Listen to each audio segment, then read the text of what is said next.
承让了。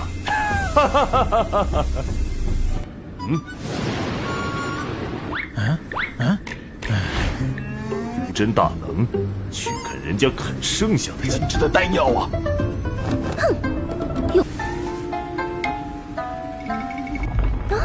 赵文，乃必得。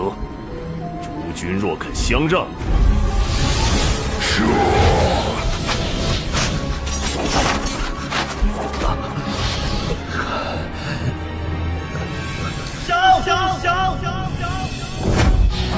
一上一宝。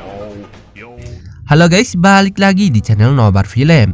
Di pertemuan kali ini, saya akan membahas alur cerita film Spirit of the Book Season 2 yang dirilis pada tahun 2020.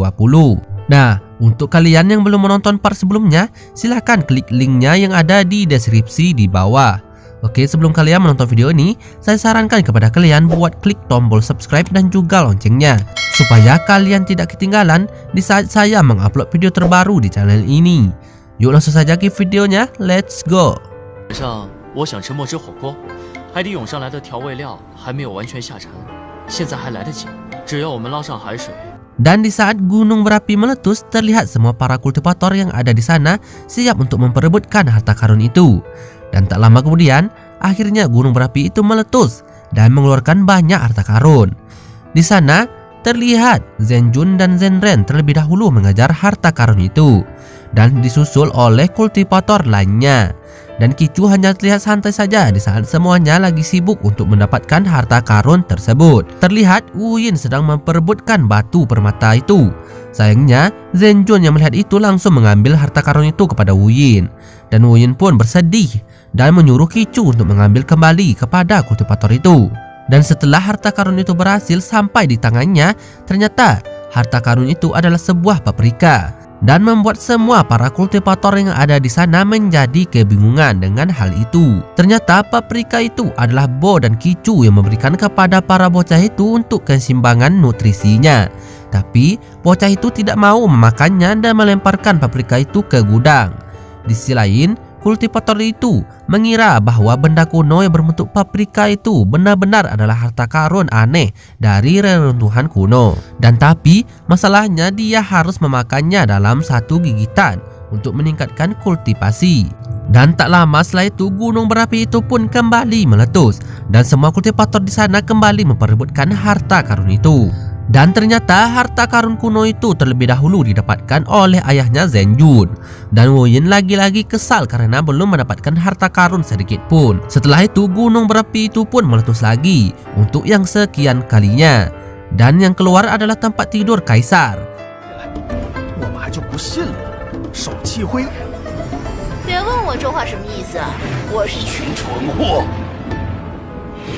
Lihat gunung itu membuat semburan yang begitu aneh dan tak lama keluar seperti benda yang panjang. Dan semua kultivator itu terakhir memperebutkan benda itu.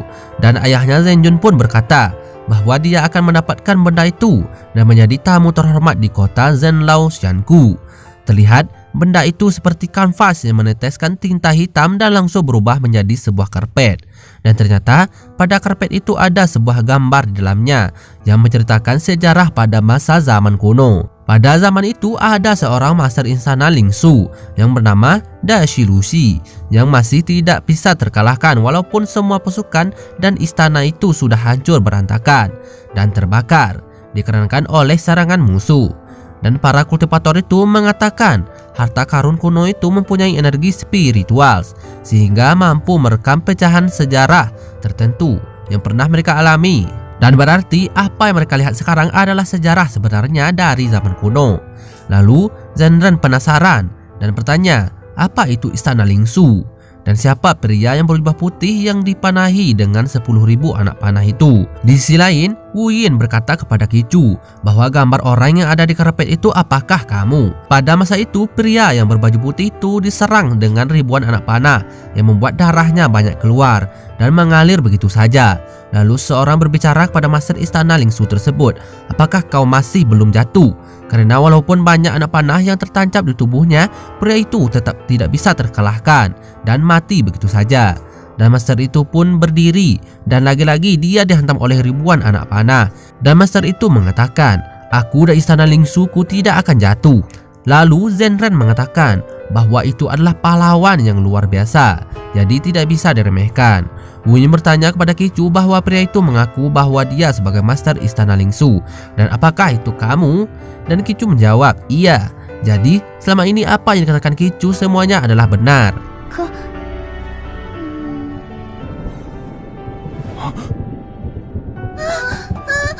Dan setelah kerepek tadi tiba-tiba berubah menjadi sebuah benda kuno. Alhasil semua kultivator mulai memperebutkan benda itu. Benda itu terus terbang dan semua kultivator mengikuti kemana arah benda kuno tersebut pergi. Lalu Wu Yin ingin mengajak Qichu untuk pergi mengejar benda tersebut. Tapi Qichu hanya diam dan bersantai saja. Lalu Qichu bertanya kepada Bo, "Apakah kamu merasakan aura halaman yang rusak?" Dan Bo mengatakan, "Sedikit. Memang ada aura dari halaman yang rusak, tetapi dia tidak tahu di mana halaman yang rusak itu." Setelah itu Qichu dan Bo bergerak dan berangkat untuk mencarinya. Di saat perjalanan, pakaian yang dipakai Qichu berubah menjadi jubah seperti pada masa zaman kuno. Dengan kecepatan kuda putih itu sehingga bisa menyalip semua para kultivator yang sudah pergi duluan sebelumnya. Dan alhasil Qichu berhasil mendapatkan benda itu. Terlihat Zenren tidak terima benda kuno itu diambil oleh Qichu, dan Zenren menyerang dengan jurusnya. 就这样，老郭，你还入我？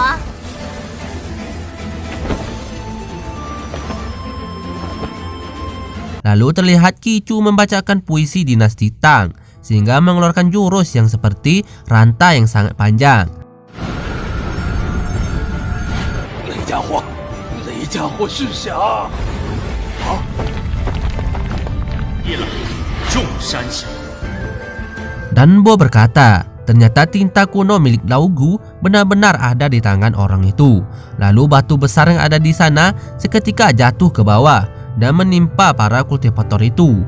Tak lama setelah itu, Bo bertanya, apakah ada potongan lukisan di sini? Qichu mengatakan bahwa di pena yang dipegangnya itu ada aura dari halaman yang rusak, dan jika mereka ingin mendapatkan potongan-potongannya itu, maka ia harus menunggu lain kali. Dan Lao Jing yang melakukannya. Tetapi masalahnya adalah letusan lain dari gunung Merapi bawah laut mungkin harus menunggu sampai ratusan tahun lagi.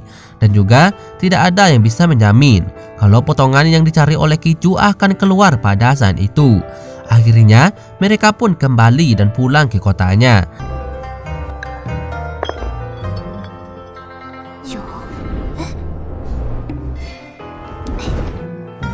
Dan saat itu terlihat Qichu sedang makan di atap rumahnya Wu Yin. Dan Wu Yin bertanya kepada Qichu, "Kenapa kamu minum di sini sendirian?" Dan Qichu menjawab bahwa moodnya sedang buruk karena tidak dapat menemukan halaman yang rusak. Lalu Wu Yin berkata, "Kenapa kamu tidak mengatakannya pada saat di pulau itu?" Tetapi Qichu hanya ingin membawa semua orang kembali supaya mereka bisa berkumpul bersama dengan bahagia. Dan terlihat setelah Qichu minum, dia langsung tertidur karena dia baru saja meminum arak. Dan Wu Yin menyangka, tetapi jika dilihat dari jenis arak yang dia minum, seharusnya Qichu akan baik-baik saja. Dan benar saja, Qichu hanya memanfaatkan Wu Yin. 你醒醒，醒醒！算了，这家伙其实也…… “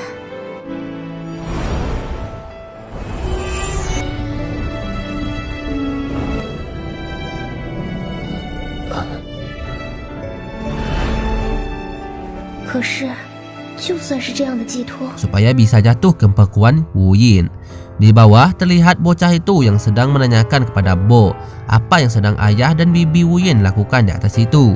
Dan Bo menjawab pasti bicara tentang cinta. Dan keesokan harinya Qichu pun bangun dari tidurnya karena semalam dia telah meminum minuman anggur asli. Dan di sana penglihatan Qichu menjadi buram dan tidak bisa melihat Wu Yin dengan jelas. Lalu Wu Yin mengatakan bahwa dia telah menemukan solusinya.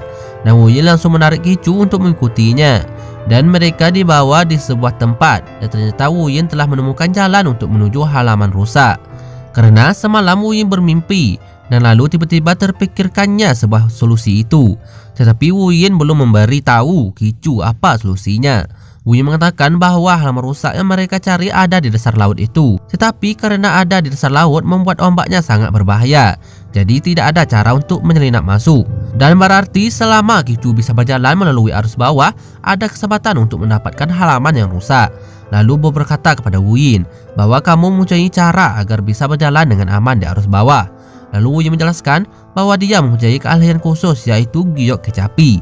Lalu Bo mengatakan, terus apa bedanya dengan kecapi yang sebelumnya? Wu Yin mengatakan tentu ada perbedaan yang sangat besar, yaitu bahwa kecapi giok itu bukanlah dari pecahan batu giok biasa, melainkan batu dari lembah Kunlun di wilayah barat. Namanya adalah batu giok sumsum es. Sosoknya seperti salju dan mengisi roh spiritual, sehingga air dan api tidak berpengaruh. Dengan demikian, dia bisa menyelami arus di bawah laut selama mereka menunjukkan bentuk aslinya. Bahkan dalam arus bawah yang berbahaya, dia bisa berjalan dengan lancar.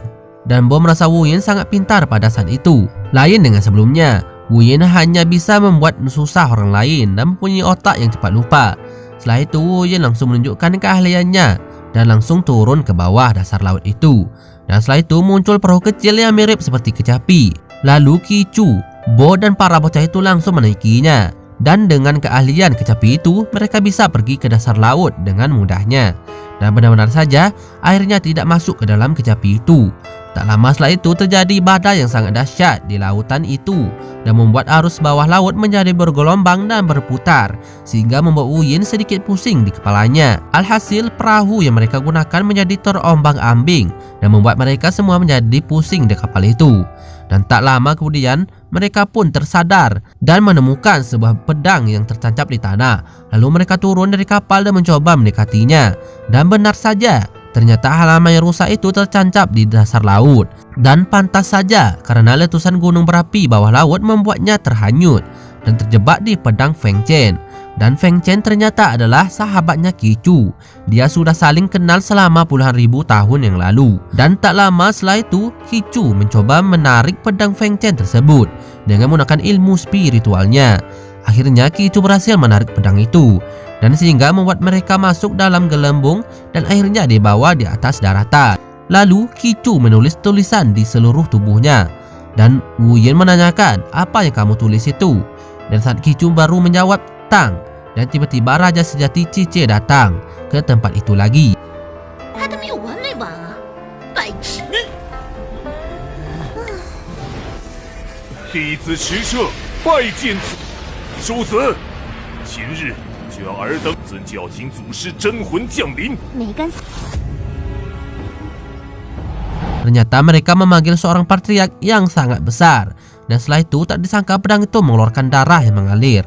Dan ternyata darah itu dihisap oleh patriark itu yang membuatnya menjadi kuat. Dan saatnya berbicara, Bo langsung mengalahkannya. Oke guys, sayangnya sampai di sini dulu pertemuan kita pada kali ini. Untuk part selanjutnya jangan sampai kalian ketinggalan videonya. See you next time.